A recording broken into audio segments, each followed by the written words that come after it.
Welcome to chemistry planet. आज हम discuss करने वाले हैं इंटरफेशियल पॉलीमराइजेशन। इंटरफेशियल पॉलीमराइजेशन एक कंडेंसेशन पॉलीमराइजेशन टेक्निक है, या मैं ये कह सकता हूँ कि it is a type of step growth या स्टेप रिएक्शन पॉलीमराइजेशन।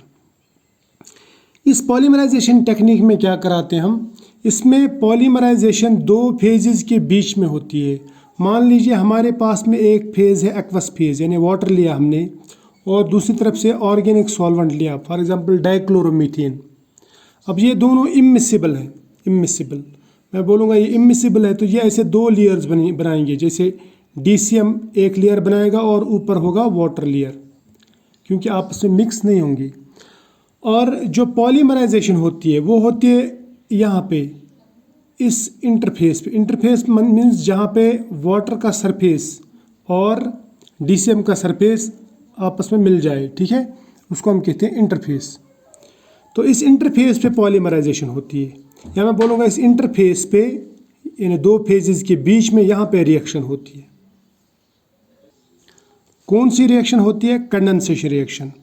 यानी एक मोनोमर इसमें रहता है, दूसरा मोनोमर यहाँ पे रहता है, और दो मोनोमर्स यहाँ पे मिल जाते हैं और रिएक्ट कर जाते हैं और आपस में डाइमराइज हो जाते हैं। इस तरह से डाइमर फिर एक यहाँ से एक मोनोमर से और यहाँ पे एक मोनोमर से मिलता है, तो फिर trimer, tetramer, pentamer and so on बनते जाता है और एक पॉलीमर बन जाता है, लंबा पॉलीमर। क्लियर?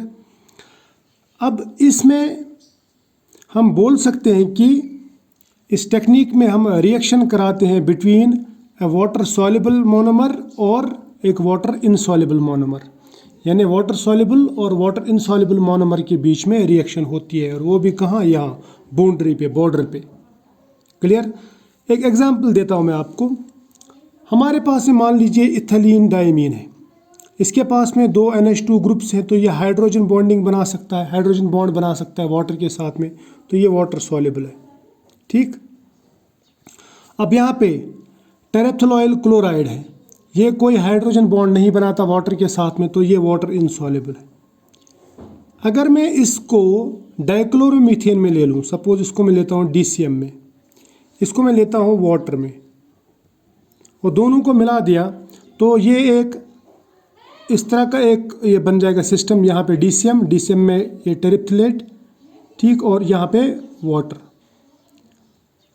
अब इसके बाद में इसको अगर आप स्टर करेंगे, मिक्स करेंगे, तो ये इसमें इमल्सिफिकेशन होती है, यानी इमल्शंस बन जाते हैं, और उससे क्या होता है, वाटर इनसॉल्युबल और वाटर सॉल्युबल जो रिएक्टेंट्स होते हैं वो एक दूसरे के कांटेक्ट में आ जाते हैं।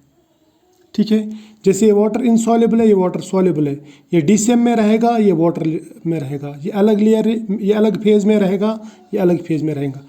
जब हम इसको स्टर करेंगे तो बाउंड्री पे ये दोनों कांटेक्ट में आ सकते हैं, और अगर हम इन दोनों के साथ में, सपोज यहाँ पे वाटर के साथ में अगर हम KOH डाल दें, KOH बेस है, तो बेस इन दोनों में से एसिड निकाल देगा। एसिड क्या है इसमें से? ये यहाँ का Cl और यहाँ का H ये निकल जाता है, तो यहाँ पे -HCl हो जाएगा और इन दोनों के बीच में रिएक्शन हो जाएगी, लेकिन कहाँ पे? इंटरफेस पे, यानी बिटवीन टू फेजेस। यहाँ पे रिएक्शन होगी, बाउंड्री पे रिएक्शन होगी, और बाउंड्री पे कंडेंसेशन रिएक्शन होगी। यहाँ पे एक HCl मॉलिक्यूल निकल जाएगा और ये दोनों जो रिएक्टेंट्स है ये आपस में जुड़ जाएंगे। जैसे यहाँ का N, या यहाँ से मैं स्टार्ट करता हूँ, यहाँ पे NCH2 होल ट्वाइस, फिर N और एक H, दूसरा H तो गया इस HCl के साथ में, यहाँ का Cl गया HCl के साथ में, फिर रहा यहाँ पर C डबल बॉन्ड O, फिर ये फिनाइल ग्रुप, या मैं बोलूँगा बेंजीन रिंग, और उसके बाद में C डबल बॉन्ड O, फिर ये जो Cl है ये यहाँ पे फर्दर रिएक्ट करेगा किसी NH2 के साथ में, और ये NH2 जो है फर्दर किसी COCl ग्रुप के साथ में रिएक्ट करेगा। इस तरह से बड़ी एक चेन बन जाती है, पॉलीमर चेन, और इस पॉलीमर चेन को कहूँगा मैं पॉलीइथिलीन टेरेप्थेलामाइड। ठीक है, तो ये बन जाता है, और ये बन जाता है इंटरफेस पे। कहाँ पे? इंटरफेस यानी दो फेसेस के बीच में, इस दो फेजेस के फेसेस के बीच में, यानी सरफेस के ऊपर दो सरफेस के बीच में इंटरफेशियल पॉलीमराइजेशन कहते हैं इसको। अब ये जो टेक्निक है इसको हम कैसे यूटिलाइज करते हैं और इसको हम इंडस्ट्री में कैसे इस्तेमाल करते हैं, वहाँ पे पॉलीमर्स कैसे बनाए जाते हैं, ये मैं आपको नेक्स्ट पेज पे बताऊंगा। ये जो इंटरफेशियल पॉलीमराइजेशन टेक्निक है, इसमें हम फाइबर ड्राइंग टेक्निक यूज़ करते हैं। एक फाइबर ड्राइंग टेक्निक करते क्या है, देखो हम एक मोनोमर यहाँ पे लेते हैं, वो हमने लिया ऑर्गेनिक सॉल्वेंट में, और वो मोनोमर कौन सा है जो ऑर्गेनिक में सॉल्युबल होगा, वाटर में सॉल्युबल नहीं होगा। फिर दूसरा मोनोमर अलग लेते हैं यहाँ पे, वो लेते हैं हम वाटर में, जो वाटर सॉल्युबल होगा।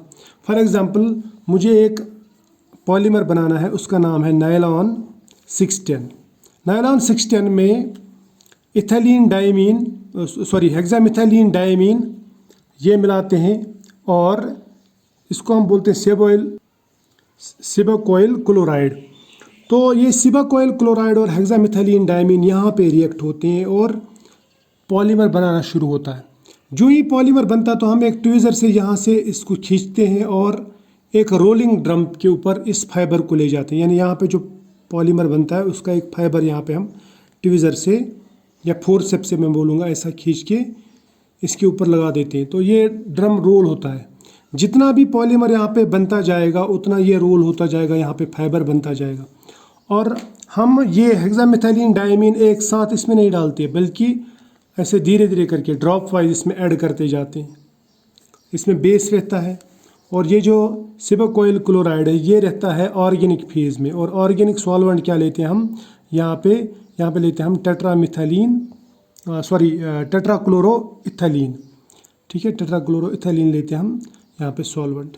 ठीक है, ये दोनों जो मिक्स होंगे, रिएक्शन यहाँ पे होगी और यहाँ से ये फाइबर खींचता जाता है और रोल होता जाता है, और यहाँ पे हमें नायलॉन 610 मिलता है। फिर मैं ये बोल सकता हूँ कि n times hexamethylene diamine plus n times sebacoyl chloride in presence of base, यहाँ से HCl निकलेगा और हमें मिल जाएगा नायलॉन 610, जो फाइबर की फॉर्म में हम यहाँ पे कंटिन्यूसली रोल करते जाते हैं इस ड्रम के ऊपर, रोलिंग ड्रम के ऊपर, या इसको बोलते हैं क्रैंक एंड ड्रम वाइंडिंग यहाँ पे लगा हुआ है। ठीक, तो इस तरह से एक पॉलीमर बन जाता है जिसे हम कहते हैं इंटरफेशियल पॉलीमर, और इस टेक्निक को कहते हैं interfacial polymerisation technique. I hope ये आपको समझ में आया होगा। अब हम मिलते हैं नेक्स्ट लेक्चर में, तब तक के लिए फ़िलहाल बाय।